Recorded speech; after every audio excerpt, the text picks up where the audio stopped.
Pues buenas noches amigos de Segmentos Research. El día de hoy en Señales de Marketing vamos a hacer un análisis en un panel digital con periodistas acá de Yucatán sobre el marketing gubernamental y el papel de los medios en esta situación de contingencia sanitaria.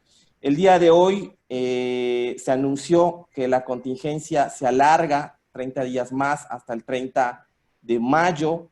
Y pues eso va a tener, pues eso vamos a tratar de platicar aquí con tres periodistas, dos de ellos decanos aquí en Yucatán, fueron precursores del periodismo en Yucatán y un honor tenerlos. También Francisco Javier, con gran experiencia en medios nacionales, regionales, y que aceptaron la invitación de Segmentos Research de compartir su análisis y su experiencia con nosotros. Quiero darle la bienvenida a Hinder Peraza.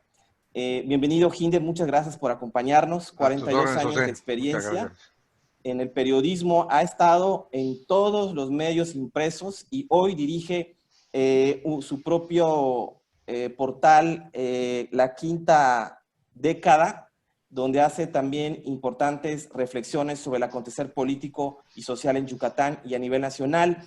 Francisco Javier igual tiene mucha experiencia, ha sido reconocido su experiencia periodística. Y también nos acompaña David Heredia, él es director de Opinión de Yucatán. Déjenme comentarles que fue el primer medio en internet informativo en Yucatán y con una gran experiencia. Él es antropólogo, analista y pues con mucho análisis acá en el periodismo yucateco. Muchas gracias a los tres por acompañarnos en esta mesa digital. Gracias. ¿Qué les parece si empezamos con una pequeña reflexión? Se alargó la cuarentena un mes más por el bien de México, por el bien de Yucatán. ¿Cómo está el ánimo social? ¿Cómo lo perciben ustedes? Bueno, empezamos. Empiezo. Sí, bueno, el ánimo social yo lo percibo diferente en los tres estados de la península. En Yucatán la gente parece, yo hablaba de un 80-20%, 80% de la gente está dispuesta a quedarse en casa y a seguir las instrucciones fundamentales de distancia entre personas, de recluirse en su casa para no aumentar los casos, el número de contagios. Hay varios municipios tienen bloqueadas sus entradas y salidas para evitar que les lleguen contagios de otros lados. El ánimo es, a pesar de que hay gente que está desanimada, está cansada del encierro, creo que todavía hay bastante resistencia de los yucatecos para cuidarse en estas semanas, 2 semanas que calculamos que todavía va a durar la emergencia.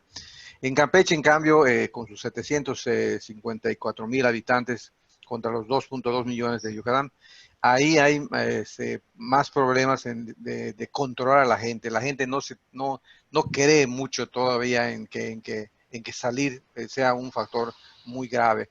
Ha habido comentaristas, se hablaba en esos días de un expresidente del PRI estatal de Campeche, Tomás Zapata, que increpaba con palabras duras a la gente, que era tan tonta, otra palabra utilizó de 3 sílabas, que empieza con P y termina con O, para decirle a la gente que lleva la muerte a su casa. Si esa gente no es vender eso, díganme qué son, ¿no?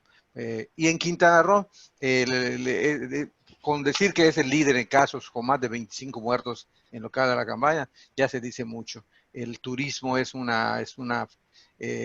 movimiento difícil de controlar a pesar de los esfuerzos de la sociedad.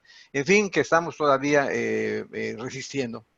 Hay un ánimo social mixto tendiendo hacia el lado positivo más. Muchas gracias. Francisco, don David. Francisco. Ok.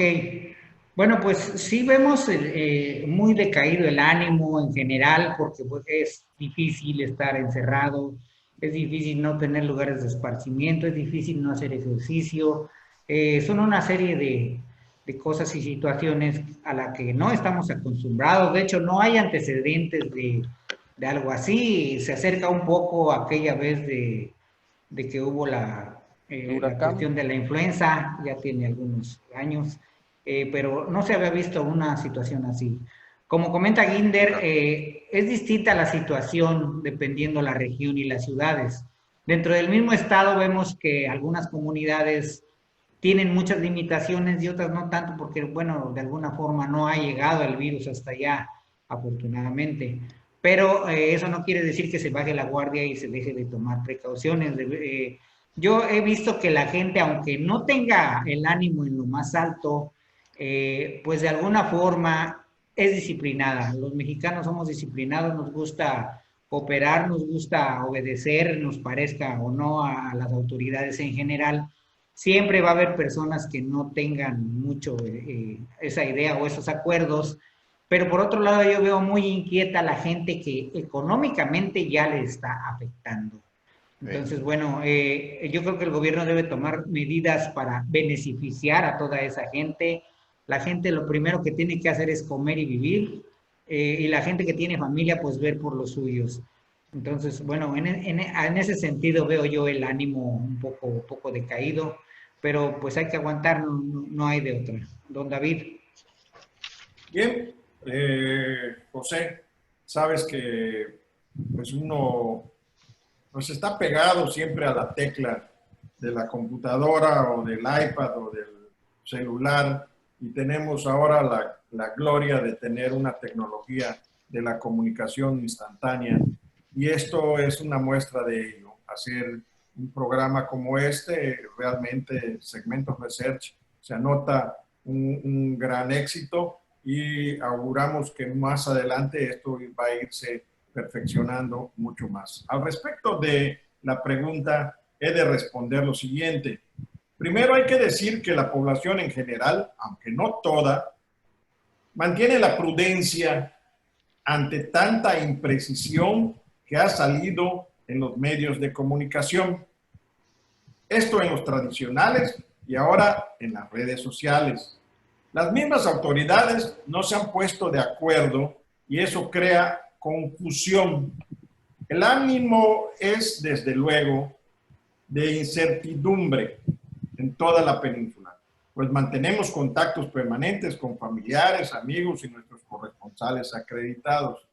Y alargando un poquito más mi respuesta ante tu pregunta, José, he de decirte de que, como bien dice tanto Guinder como Javier, hay una diferencia entre la cantidad de gentes que viven en cada una de estas entidades de la península. Campeche, pues Guinder lo sabe perfectamente, ha trabajado ahí y conoce la capacidad de respuesta de los campechanos por la información que ha manejado en los medios de comunicación en el que él estuvo.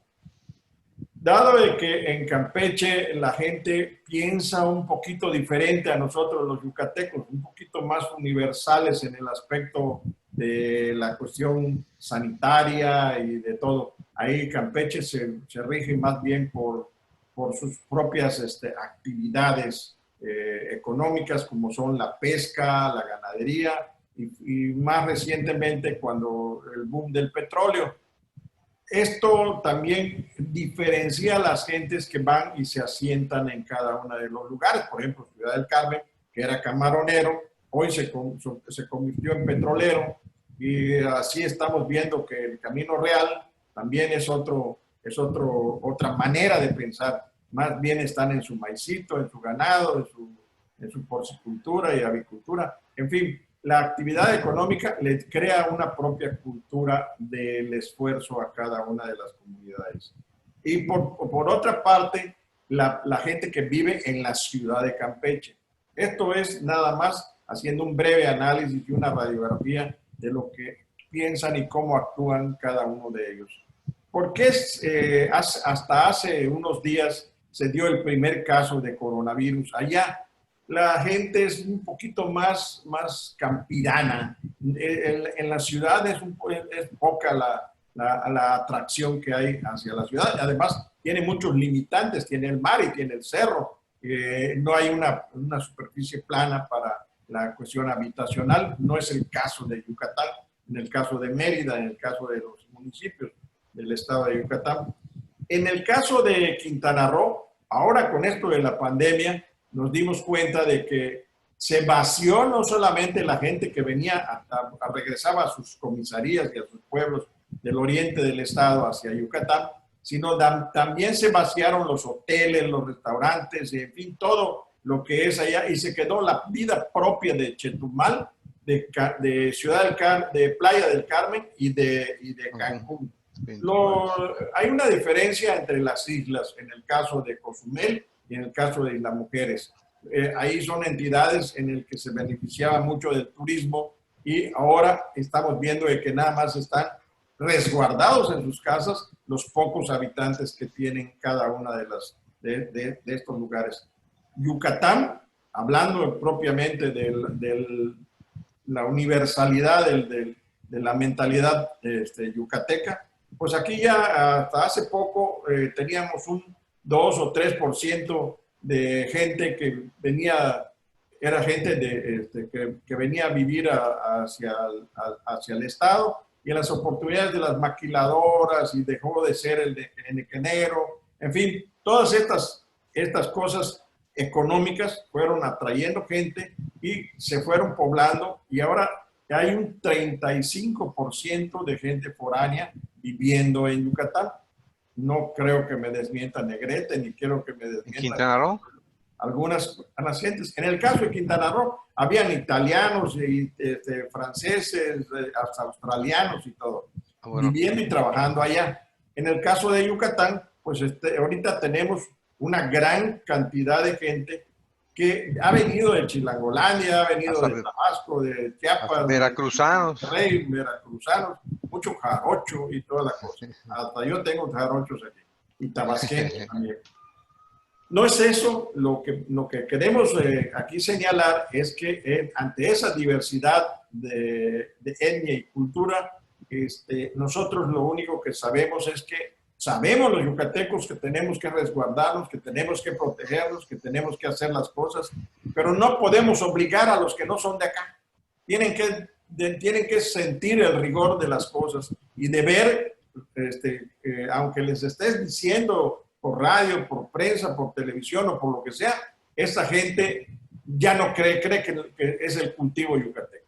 En fin, lo que me interesa más señalar ahorita ante esta pregunta es cómo se está portando la península de Yucatán, en Campeche, Yucatán y Quintana Roo. Le decía a José antes de que saliéramos al aire, que hoy presentaron en la mañanera uno de los mapas, una de las gráficas que presentaron, muestra toda la República por municipios, los que están con más casos están en rojo. En Quintana Roo, precisamente, en la zona de Benito Juárez, que es la cabecera Cancún, y la zona de Otompe Blanco, que es la cabecera Chetumal, están en rojo por el número de contagios que ya tienen. Y Yucatán tiene 56 municipios de sus 106 que o tienen casos, dice ellos, o son vecinos de municipios que tienen casos, ¿no? Solo 50 hay que podrían levantar la cuarentena el 17 de mayo. Campeche y Quintana Roo, los 11 municipios de cada entidad tienen casos de contagio, no podrían levantar la cuarentena sino hasta el 30 de mayo. Sí, hoy se presentó un mapa digital donde se va a ver de manera escalonada qué municipios en México van a poder empezar otra vez su movimiento económico-social el 17, o tendrán que esperar hasta el 1 de junio, ¿no? Que es poco a poco. La proyección de los científicos en México. La mercadotecnia gubernamental, pues son las acciones que los gobiernos realizan en favor de su sociedad, en favor de los ciudadanos. Sin duda, el tema de la contingencia sanitaria que estamos viviendo, específicamente en nuestros estados, pues los gobiernos han tenido que hacer una reingeniería de sus presupuestos autorizados legalmente por el Congreso, por sus congresos. En el caso, ustedes, ¿cuál es su reflexión sobre cómo están viendo las iniciativas que los gobiernos están implementando en sus estados? Vamos a ver en el caso de Yucatán, ¿cómo lo observan? ¿Hay cosas buenas? ¿Hay cosas malas? Sí. ¿Cuál sería su reflexión? Hay cosas buenas y hay cosas malas. Hoy, por ejemplo, casi varios periódicos impresos locales tienen en portada al gobernador Mauricio Vila Dosal con cubrebocas y pasando las despensas que están repartiendo, ¿no? Como mostrando que él da el ejemplo de trabajo. Yo te decía, José, David, Javier, que las decisiones y las acciones que toman, que llevan a cabo los políticos, no son unifactoriales. Se basan no solamente en consideraciones de salud o de apoyo a la sociedad, sino obviamente también en cuestiones políticas, ¿no? Un gobernante pues, sería un mal gobernante si no aprovecha su trabajo para hacer campaña, entre comillas, o para darse a conocer, a ver. Mauricio Vila tuvo el acierto de empezar una semana antes la suspensión de clases que se decretó para todo el país, pero también ya se nos olvidó que días antes había mandado al Congreso del Estado un presupuesto de un paquete fiscal que aumentaba muchos impuestos, ¿no? Fue muy criticado, estaba bajo intenso fuego en el momento en que estalló la cuestión de la pandemia. Tal vez ese le distrajo la atención y ahora está tratando de llevar agua a su molino porque la política que aplica el gobierno federal a mí me parece que obliga a los gobiernos estatales a hacer algo para que no se lleve las palmas nada más el gobierno federal. Entonces, como el gobierno federal tiene muchos programas de becas, de apoyos, de dinero que se entregan directamente, pues el gobierno estatal nuestro y me imagino que el de otros estados, están tratando también de hacerse presentes, de entregar de propia mano despensas, 300, 2.500 pesos, algo que ayude a las familias. Y desafortunadamente, pues hay mucha gente que está siendo afectada por la pérdida de ingresos o de su empleo formal o de su forma de ganarse la vida vendiendo cosas en la calle. La economía informal de nuestro estado, que data de hace muchas décadas, nunca ha sido atacada o tratado de resolverse a fondo, la seguimos arrastrando, ¿no? Y es toda esa gente pobre la que está en la primera línea de los heridos y muertos que va a haber por la pandemia. Sí, definitivamente, Vila Dosal anunció apoyos como un subsidio del 50% a quienes consumen menos de 400 kilowatts al mes de electricidad. Dijo que no se va a cobrar un mes, creo, la cuota de basura, que es en algunos lugares, sectores de la ciudad, son de 20 pesos, una cosa así, y que van a repartirse despensas, lo que empezó ayer, como vemos en las fotos que está haciendo Mauricio Vila. Se habla de 8 millones de despensas, paquetes de alimentos que se van a entregar. En fin, hay juego político definitivamente. Ya vieron ustedes que el presidente Andrés López está tratando de jalar la atención hacia la revocación de mandato. Ayer lo intentó, casi nadie le hizo caso. Hay muchas críticas cada vez más. Las encuestas, los trabajos de empresas de marketing muestran que la popularidad tanto del presidente Andrés como de Morena, el partido que lo llevó al poder, del cual a veces se distancia mucho, la popularidad de ambos está yendo hacia abajo. Vamos a ver cómo pueden aprovechar los partidos políticos estas situaciones en las inminentes elecciones del año próximo. Porque definitivamente, además del costo en salud, en enfermos y muertos, la pandemia va a tener un alto costo político, ¿no? Y social también, porque todos se van a dividir a ver quién les va a dar más. Eso es lo que veo. Francisco.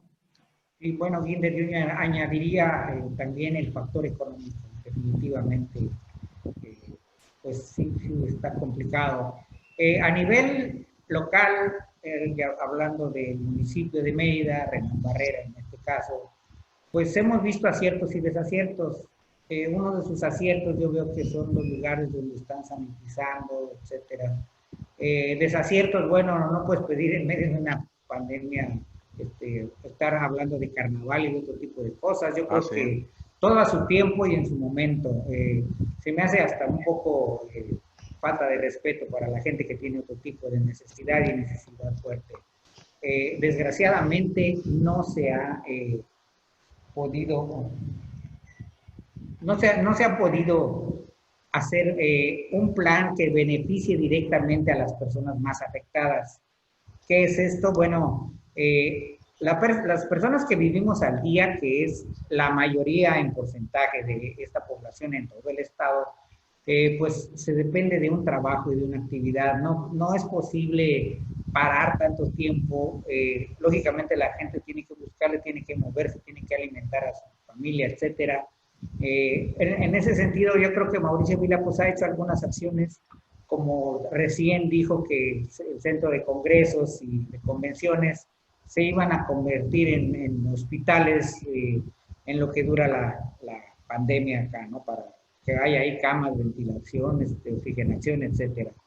En ese sentido, repito, yo lo veo bien, pero no está dirigido a otro tipo de problemática como es la social y como es la económica. Entonces, y a nivel federal, pues sí, hoy se realizaron importantes pronunciamientos. Se habló de esas fechas de mediados de mayo o de fines, dependiendo la zona, si hay coronavirus o no, mencionando el famoso regreso a clases, ¿no? Que también el secretario de Educación a nivel nacional dijo, no vamos a cancelar el año escolar. Yo creo que eso le da cierta tranquilidad a algunas personas, sobre todo a los padres de familia, colegios particulares y demás. Que bueno, y sí no hay que bajar la guardia, tenemos que seguir, tienen que seguir los gobernantes, dejarnos ya de esas cuestiones de que las estampitas son mi amuleto y no me va a pasar nada, tomar las cosas con seriedad, dirigir como un verdadero líder y dirigente, y pues sobre esa base partir, ¿no? Para poder llegar a un orden también, porque se ve que hay no hay una conexión entre los tres gobiernos. De alguna manera se tienen que unir más y ser más específicos. Está muy dañado el sector hotelero.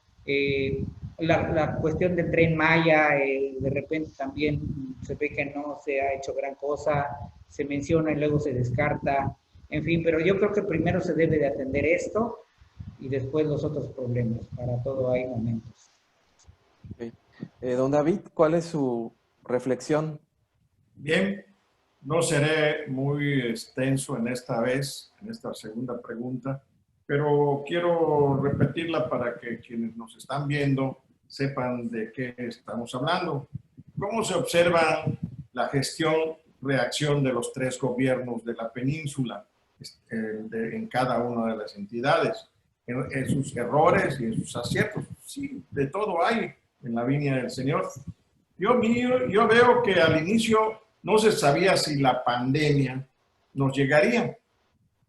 Se decía que esto ocurría en China y en Europa, que estos países eran otro mundo, hasta que el virus brincó el charco, o sea, el océano. Y entonces llegó a los Estados Unidos y a Canadá, y es cuando empezaron a decir, mare, como decimos los yucatecos, mare lindo, sí es cierto. Y entonces el gobierno mexicano era escéptico.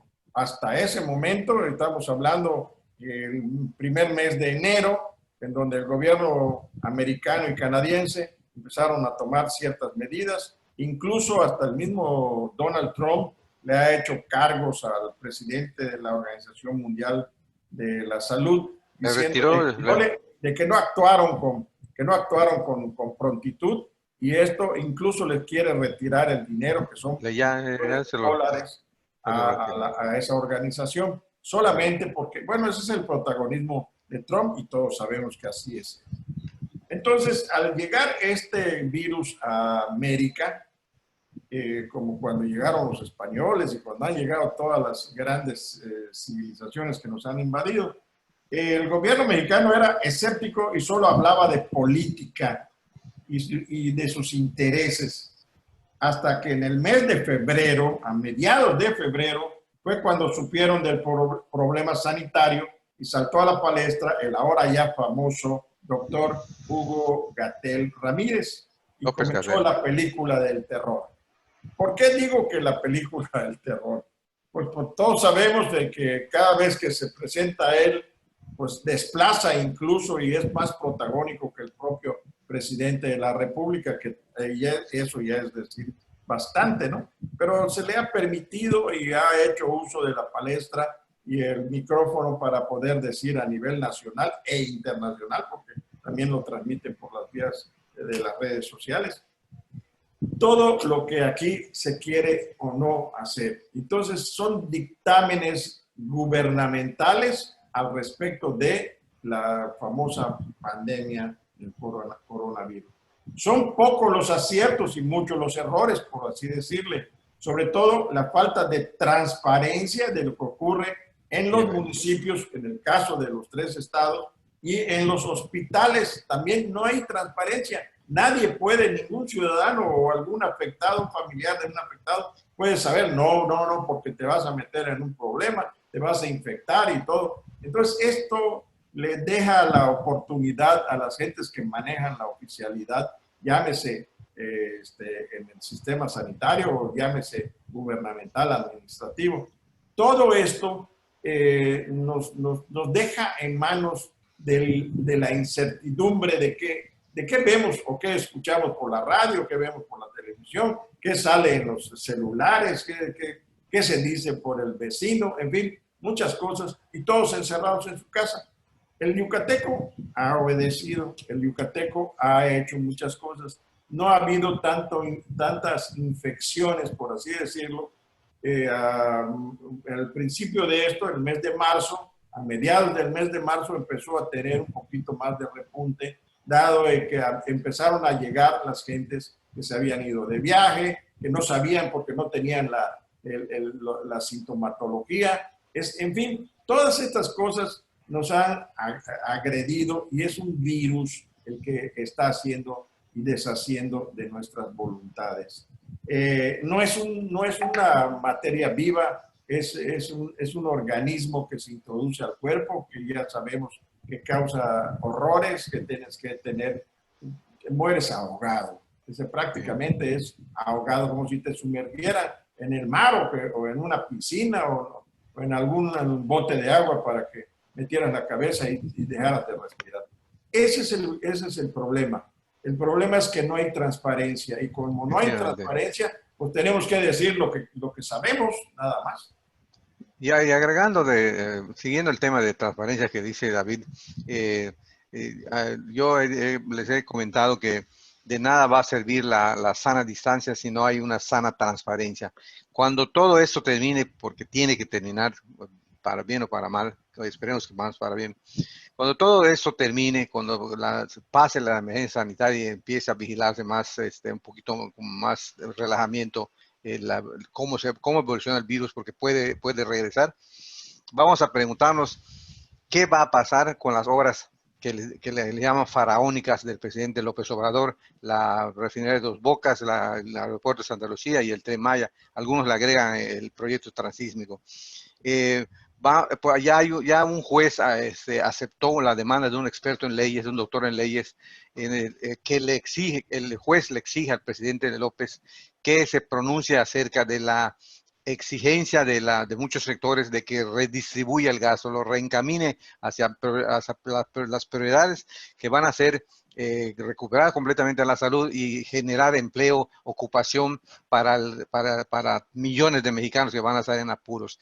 Vamos a preguntarnos, vamos a ver qué es, nos deberán decir qué es lo que va a pasar con esas obras. También cuando pase todo eso, vamos a tener que pasar lista de cómo queda la relación del gobierno federal con los sectores empresariales más grandes, que está muy, muy averiada, y eso no puede ser bueno para la gran mayoría de la población. También nos vamos a preguntar, y va a faltar que nos respondan, cuánto nos va a costar la volada, como decimos los yucatecos, cuánto se prestó, cuánto se tuvo que canalizar, era para otros rubros, se canalizó a la salud, en cuánto quedamos debiendo con los 2,000 millones de pesos que se habían pedido para seguridad, más los 1,500 millones para la cuestión de salud de ahora, más los 15 cuántos millones que van a seguir gastando en lo que falta. Vila Dosal, el gobernador, dijo hace 2 días que el gobierno federal no les ha dado a los estados ni un peso para atacar el problema sanitario, que lo que han hecho ha sido Lo han hecho con recursos que estaban destinados para otros sectores y se recanalizaron. En fin, estamos todavía esperando que digan cuándo empezamos a recuperar la vida normal, y después de eso va a hacer falta mucho trabajo para que nos aclaren qué hicieron, qué no hicieron. Nosotros estamos escondidos en las casas mientras ellos están haciendo lo que creen que es más conveniente, sin transparencia.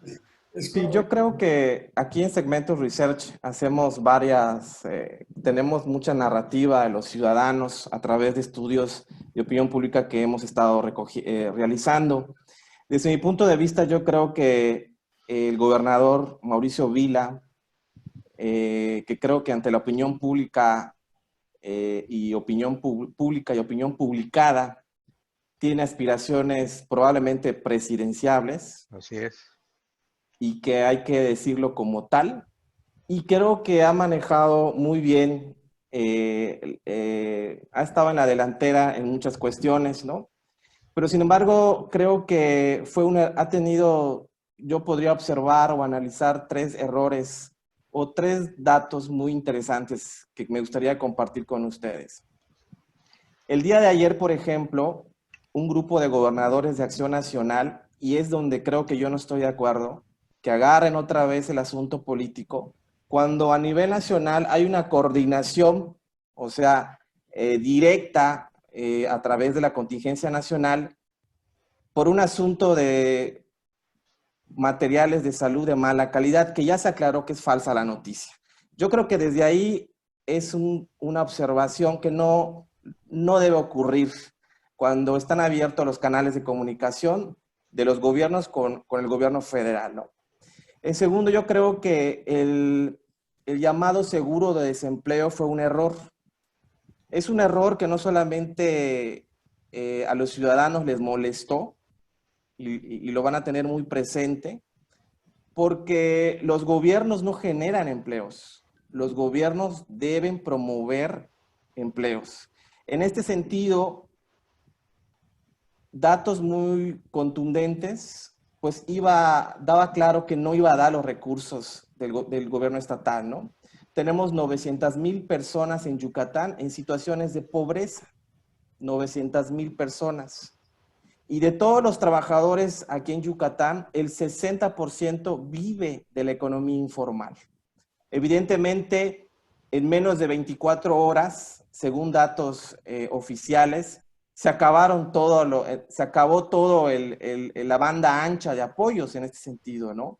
Entonces yo creo que fue un error el seguro de desempleo. Si nosotros hacemos un comparativo, ningún gobernador de los 32 estados se lanzó con una iniciativa de seguro de desempleo ante la evidencia que no iba a ser suficiente. Yo creo que ese presupuesto de desempleo se debió canalizar más en lo que comentaba Francisco hace un momento. El yucateco, las familias yucatecas necesitan comer. El 42% de sus ingresos se va a alimentos. Yo creo que ese presupuesto de seguro de desempleo, que además era en efectivo, y que genera también datos de mucho rollo de transparencia, después hay que asignarlos, en fin, etcétera. Yo creo que se debió canalizar mejor a despensas. Y yo creo que ahí debió haber un poco más análisis.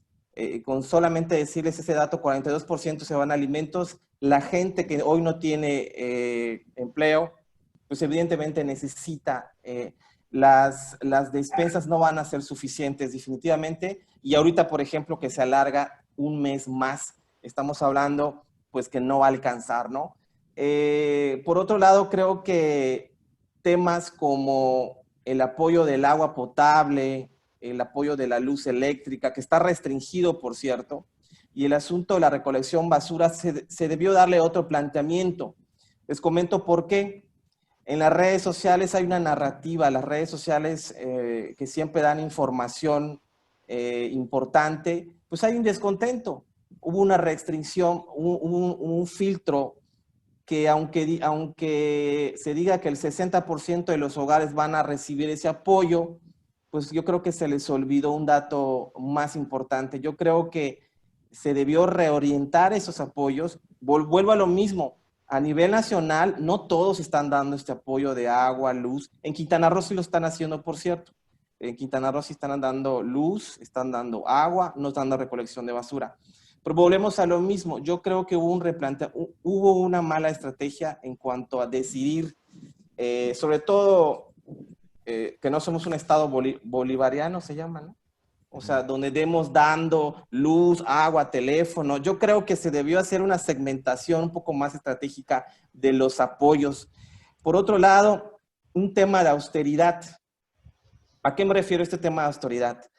Hay datos oficiales que, por ejemplo, que el gobierno del estado gasta 8 millones de pesos al mes en comunicación social y propaganda.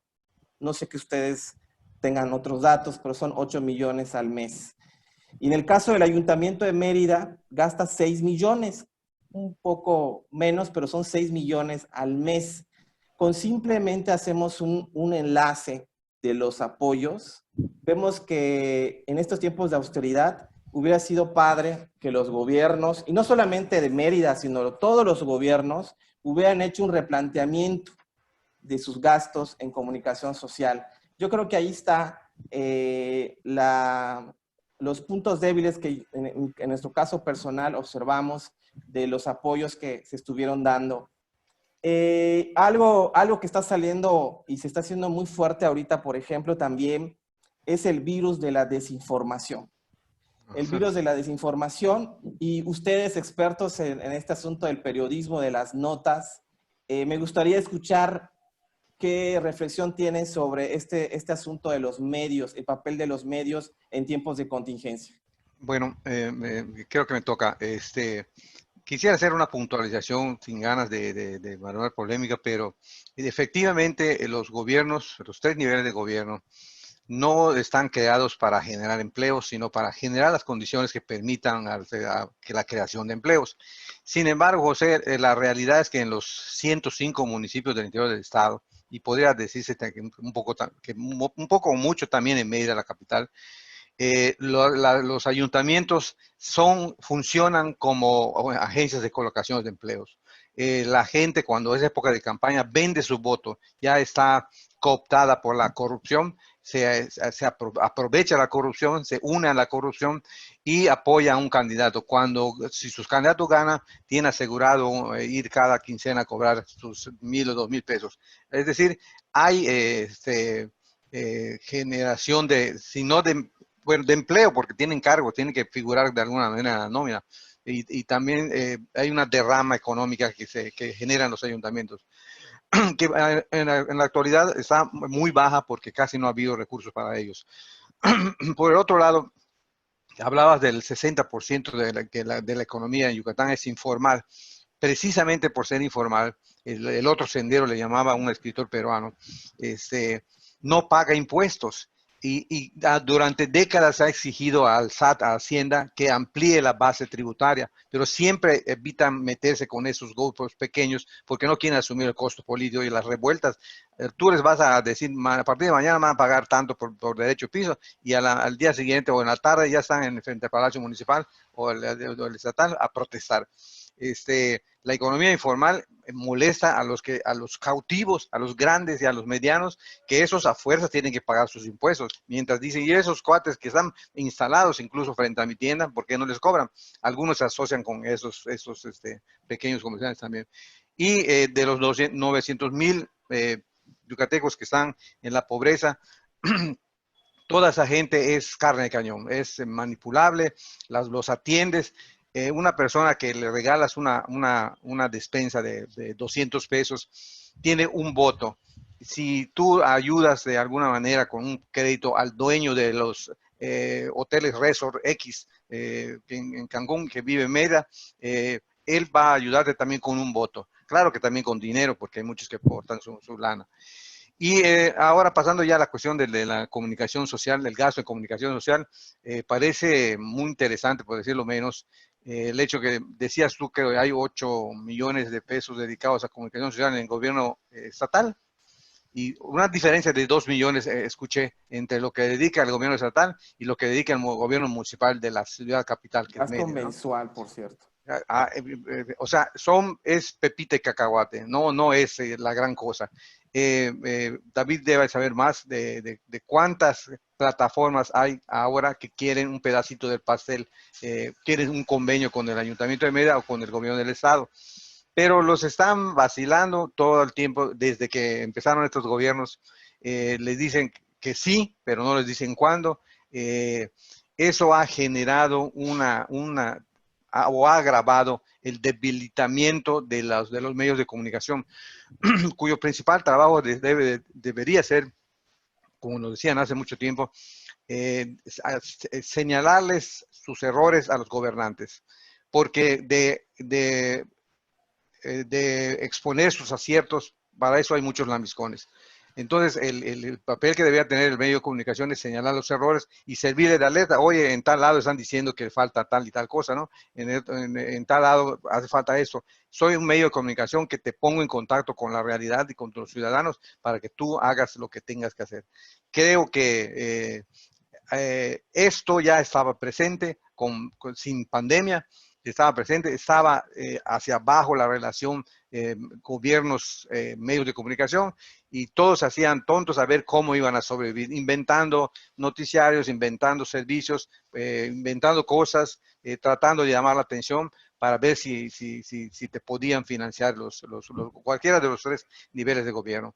Entonces, con una prensa que no tiene dinero, con una prensa que apenas sobrevive, que no alcanza ni siquiera a pagar una nómina decente, ¿cómo vamos a tener medios de comunicación que juzguen, expongan, señalen los errores que cometen los gobiernos? Algunos lo están haciendo así, pero en la realidad ahora de la pandemia, esa obligación se está cumpliendo a medias, si no es que menos. Es correcto, coincido totalmente con usted. Francisco, ¿cómo ves? Bueno, pues sí es muy complejo. La situación del informante actualmente, del periodismo que se hace ahora, ya no es igual a como se hacía hace algunos años. Yo creo que se le debe dar más importancia a la crítica, como dice Ginder, de ver los errores, a que diga uno, no estamos en el país de las maravillas y en el mejor de los estados y el más tranquilo y el más todo. Todo eso tiene problemáticas y problemáticas que hay que plantear y que hay que solucionar. Para eso están los gobiernos, como dices, para pues dar las condiciones de que haya trabajo, de que haya salud, de que haya bienestar. Aquí en este sexenio, en todos los niveles, se habla mucho de bienestar y yo me pregunto para ellos, ¿qué será el bienestar? No quiere decir que sea riqueza, pobreza, sino condiciones para vivir, para poderse educar, para poderse vestir, para poder alimentarse. Y creo que son necesidades básicas que tenemos toda la gente, no nada más los yucatecos. Entonces, por otra parte, los medios de comunicación se han multiplicado, pero hay muchos medios de comunicación que desgraciadamente no informan o se basan en otros informantes que a veces no tienen la mayor credibilidad o no tienen datos más concretos ni tanta investigación. Se debe hacer mucho más periodismo de investigación, definitivamente. Y pues lo de las nóminas ya sabemos, por ejemplo, en el nivel federal se terminó con muchísimos periodistas, ¿no? Con Loret, Broso, el profe, etcétera. Porque eran críticos del gobierno. No hay otra razón, digan lo que digan. Entonces, como no se vale criticar al señor presidente, bueno, pues ya les dieron cuello, como decimos popularmente.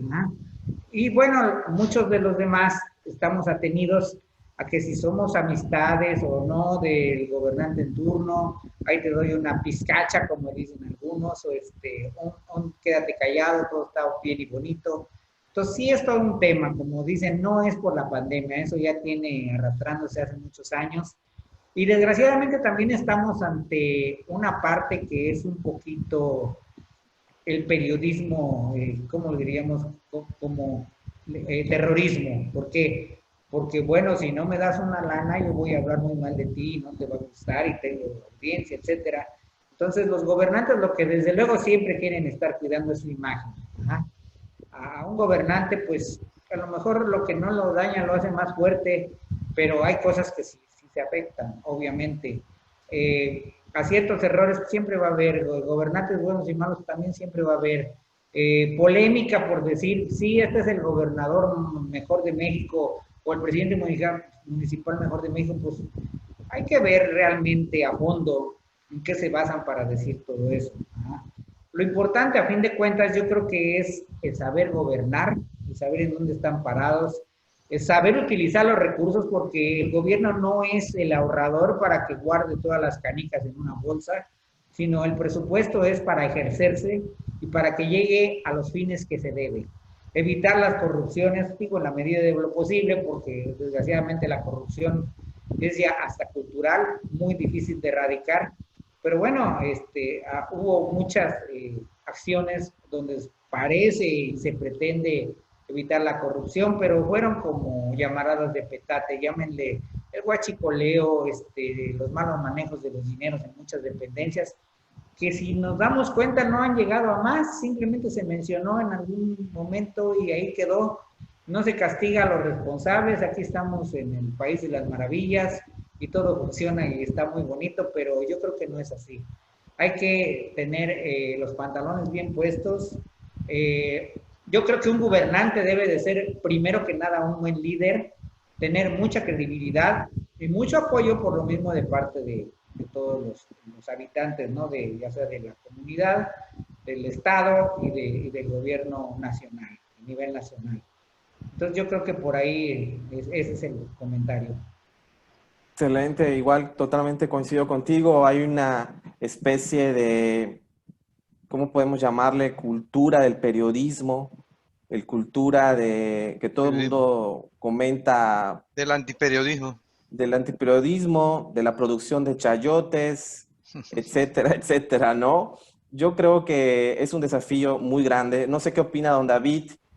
Oscar Mario Beteta, un periodista pues muy conocido por ahí, tuvo la poca inteligencia de comentar que los medios informativos en las redes sociales pues prácticamente son como ventaneando de Pati Chapoy, por no decir otras cosas. ¿Cuál sería su reflexión, usted que conoce todas las anécdotas de cómo se maneja el periodismo en Yucatán y a nivel sureste?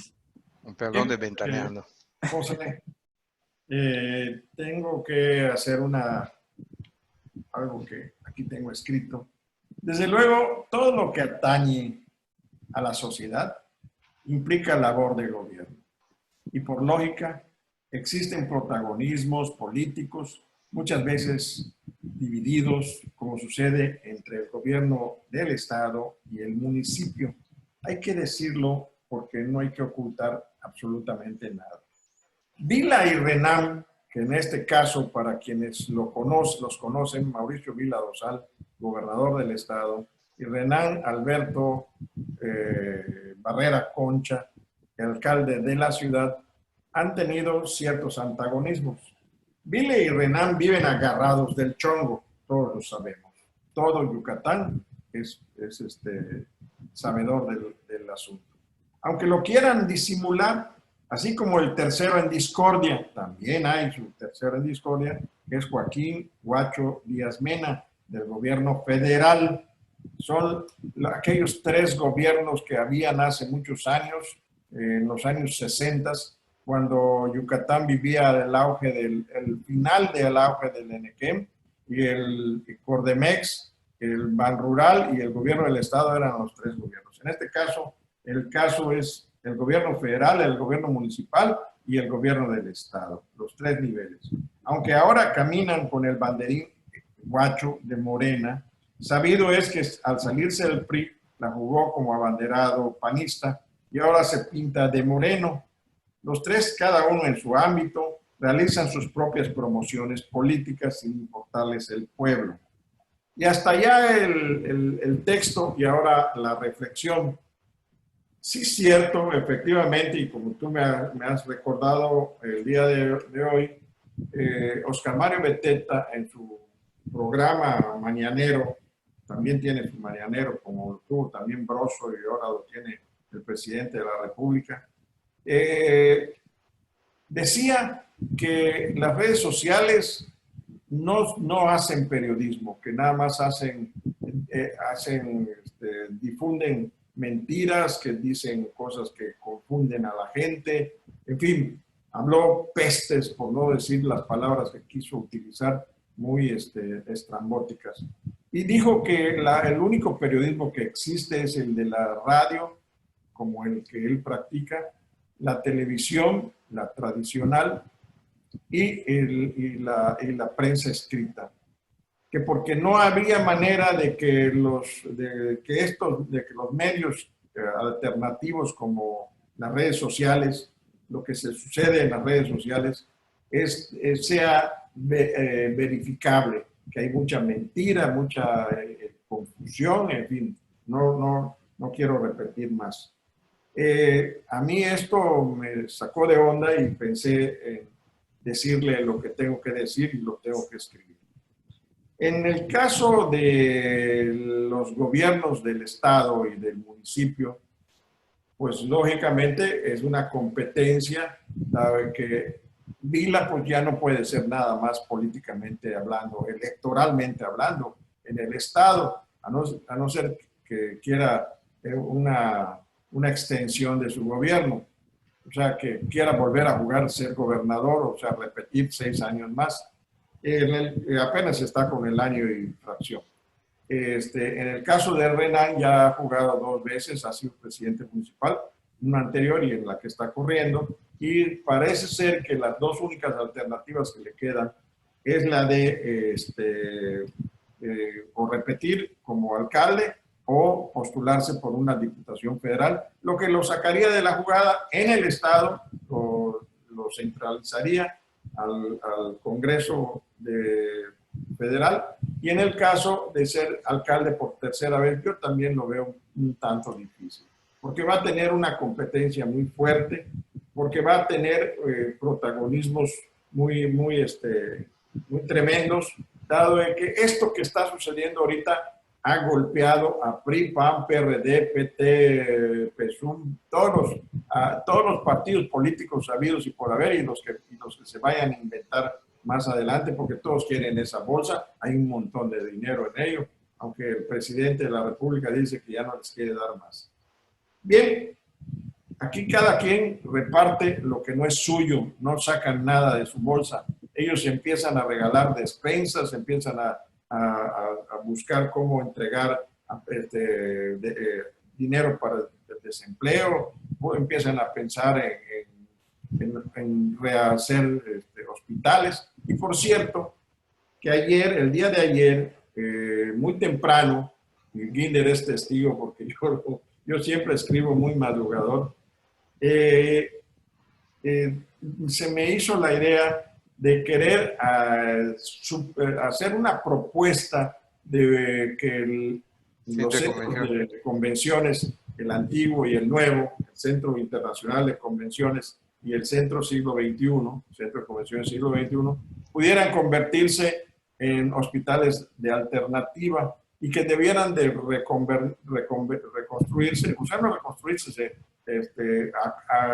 equiparse y tener la disponibilidad para esta idea de que con esto del coronavirus, que con el terrorismo que nos dicen de que viene lo peor, entonces tener siempre un paso adelante. Esto fue en la mañana y casi al filo de la tarde oímos al gobernador decir que era ya su idea, de que él había ya ordenado de que el Centro Internacional de Convenciones y el siglo XXI fueran convertidos en hospitales alternativos.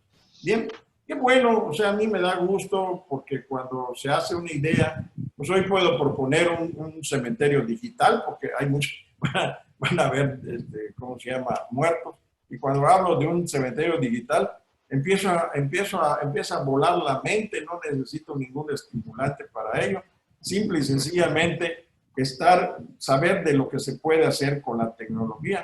Ya hay crematorios digitales, incluso de alta gama, que te convierten en 5 minutos un cuerpo humano, te lo convierten en un frasquito de aceite ya no es ni siquiera cenizas. Entonces, hacer un cementerio digital también puede ser para los pobres que tienen, no sabemos cuánto dinero y esfuerzo tienen que prestar o vender y todo para poder enterrar a sus muertos.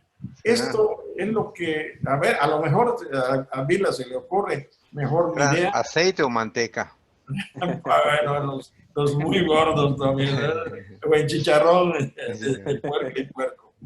Entonces, esto es lo que nosotros queremos decirles a ustedes. Qué bueno que el gobierno escucha. No es la primera vez, ya van varias notas que yo he sacado al aire y que de repente las veo realizadas en las ideas estas, sobre todo el desempleo, porque de lo de las madres solteras, que también se mencionó días anteriores. En fin, todo esto es parte de lo que nosotros como periodistas de antaño tenemos que promover, ser propositivos, ni siquiera estar buscando el lado flaco para golpear a alguien, para que estiren la mano y te den una dádiva de esas que acostumbran, de que no la sacan de su bolsa y cuando ya no son nada, ni te pelan. Esto es lo que normalmente sucede y yo lo he vivido muchas veces. En fin, corto aquí para no ser tan largos en la explicación. Muy atinado su comentario de don David. En este sentido, se necesita un periodismo profesional, propositivo, inteligente, y que yo creo que cualquier análisis o reflexión sobre los gobiernos no son temas de golpeteo, sino son temas de propositivos. Sí, yo creo que las gentes, los ciudadanos los ciudadanos no quieren boletines de prensa. Los ciudadanos quieren escuchar reflexiones, odian los propuestas. Yo creo que esa es el horizonte de este sentido y sobre todo de estos análisis que estamos haciendo acá en Segmentos Research. Y finalmente, ya para terminar esta mesa digital, un último comentario, una última reflexión. Ya hablamos de que se necesita más transparencia en los gobiernos, se necesita más segmentación, más análisis en los apoyos y sobre todo una comunicación inteligente. ¿Qué otra recomendación ustedes harían desde su trinchera a los gobiernos para un marketing, para una comunicación con sus ciudadanos? Quiero tomar la palabra antes de que Ginder, porque sé que Ginder es mucho más reflexivo que yo. Decirles, por ejemplo, en el caso de RENAM, porque completando mi perorata anterior, en el caso de RENAM, que fue estúpidamente, por así decirlo, sacar a relucir, pedir un préstamo de 30 millones de pesos para el próximo Carnaval 2021. Y el día de ayer se dio a conocer que lo acaba de coronar el número 1 de la República como el alcalde número 1 por encima de los 2.500 y fracción alcaldes que puedan tener en este México lindo y querido. Por una figura que se llama posible que estas cosas, no hay sensibilidad para exponer ese tipo de cosas cuando están sucediendo muertes colectivas. Es correcto, yo coincido totalmente con usted, creo que ya lo habíamos platicado en otras ocasiones, creo que 30 millones para subsidiar un asunto de carnaval, Francisco lo acaba de mencionar, creo que es un tema fuera de realidad. Y es otro tema para discutir cómo se dan los gastos y las prioridades en tiempos de contingencia. Ginder, ¿ibas a comentar? Sí, José. Bueno, aquí se me hizo chica la pantalla. Ya la puse bien. Mira, hay que recapitular un poco. Estábamos hablando de los medios de comunicación en función del combate de la lucha contra la pandemia, contra el COVID-19. ¿Qué tanto deben hacer y qué tanto están haciendo, dejando de hacer los medios de comunicación? Mira, a un comentario que hizo, creo que Javier, ese terrorismo de medios que existe, que si no me das tanto yo te pego, es posible porque a los que aterrorizan tienen mucha cola que les pisen, porque si estuvieran limpios, como decía mi padre, haz las cosas bien para que nunca te diga nada, ¿no? Como tienen cola que les pisen, pues por eso los pueden aterrorizar, por decirlo de alguna manera. Si no, si fueran honestos, no habría manera de que lo hicieran. Pero además, hace muchos años nos decían que en el periodismo los únicos que son ricos son los dueños de los medios. Los reporteritos y los editores siempre van a ser gatos y van a ganar unos cuantos pesos. Tan es así que muchas veces nos exigen a los medios que hagamos buen periodismo, y el buen periodismo significa esfuerzo, investigación, trabajo, hacer un reportaje, como les decía yo el otro día. Hay periodistas o reporteros que ni siquiera saben definir el género que están trabajando. No conocen las características de un reportaje. Cualquier porquería que escriban, dicen ellos que es un reportaje. Pero además, los dueños de las empresas de comunicación les pagan una miseria a los reporteros y a los editores. No solamente eso, sino que podrías revisar y verías que algunos no tienen seguro social, otros no les pagan su Afore, otros no tienen Infonavit, están mal pagados. Yo conocí el caso de un muchacho que ya se salió de la televisora oficial, y me decía una persona que le pagaban 5,000 pesos mensuales y a eso le quitaban los impuestos. ¿Qué estás haciendo? Estás mandando a un pobre reportero que tiene esposa y 2 hijos a que vea con quién completa su quincena, el dinero que necesita para mantener a su esposa y sus 2 hijos, ¿no? Entonces, es un problema estructural previo, un problema sistémico previo al coronavirus, previo a la pandemia. Es un problema que se ha dejado relegado, se ha dejado crecer, se ha dejado que pase el tiempo y no se haga nada.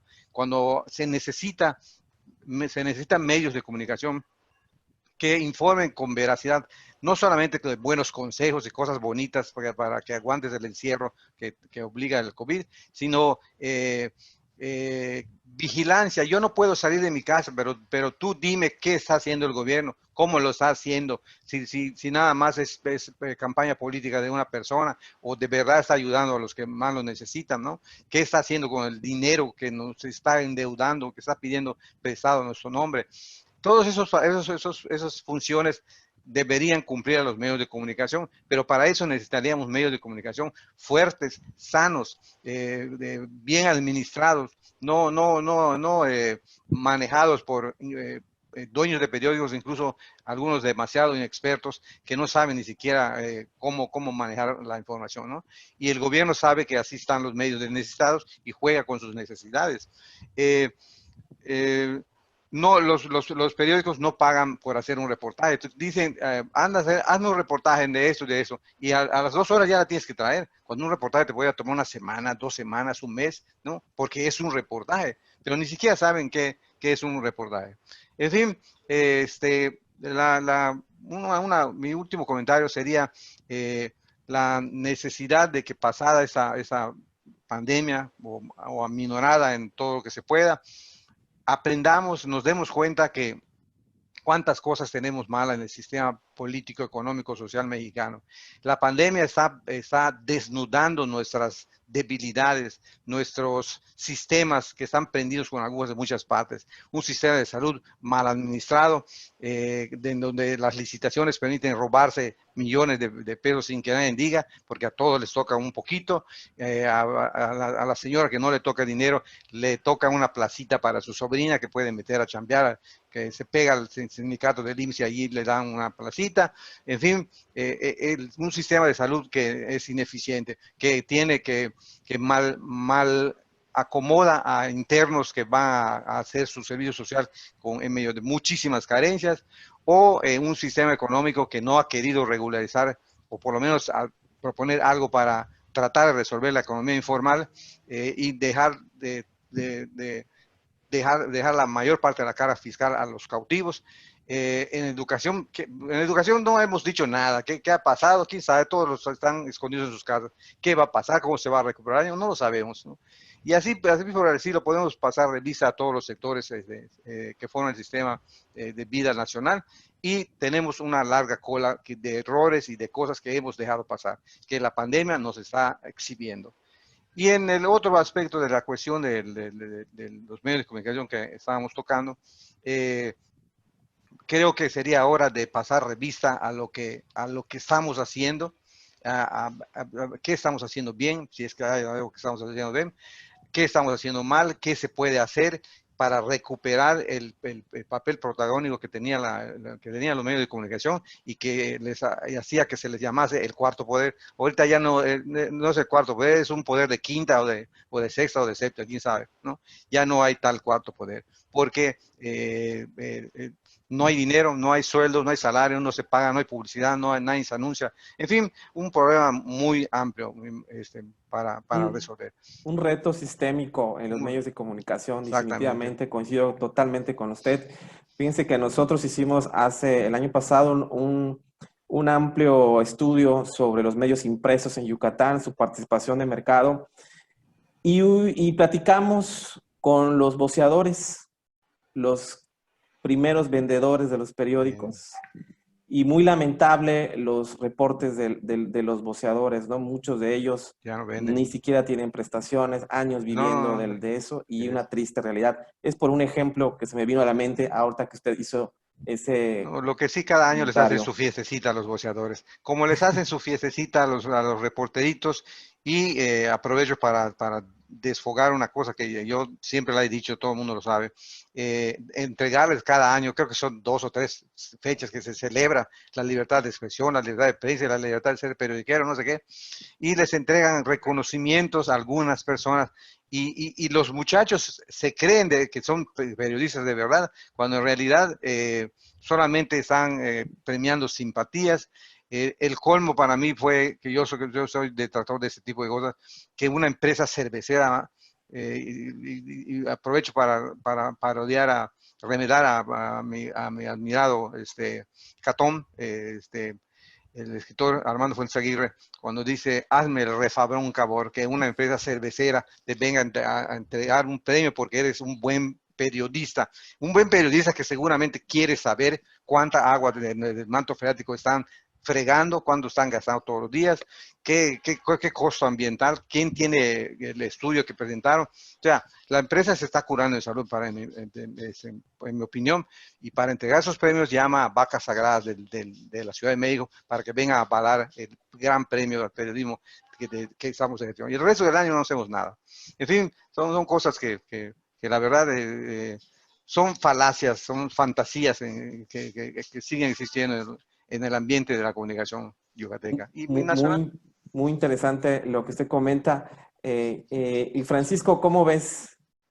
¿Cuál es tu última reflexión? Definitivamente, yo pienso que los buenos gobernantes deben manejar la empatía con los ciudadanos, saber qué es lo que están haciendo, saber cómo pueden realmente ayudar ahorita que está la pandemia de manera más directa. No se trata de soluciones light o de ideas, bueno, más que ideas a veces son hasta ocurrencias, sino hay que empatar, hay que proteger a la gente más vulnerable, llamándole sectores como pues las madres solteras, la gente de la tercera edad, los niños que también muchas veces necesitan mucho de psicología, mucho de esa parte de que ya están encerrados, pegados a las máquinas o a los juegos, etcétera. Hay mucho por hacer, mucho por hacer, tanto a nivel federal como estatal y municipal. Entonces, ojalá se cree esa empatía y ese acercamiento real por la gente, independientemente del partido al que pertenezca. Yo creo que nunca es tarde para recapacitar y hacer las cosas bien.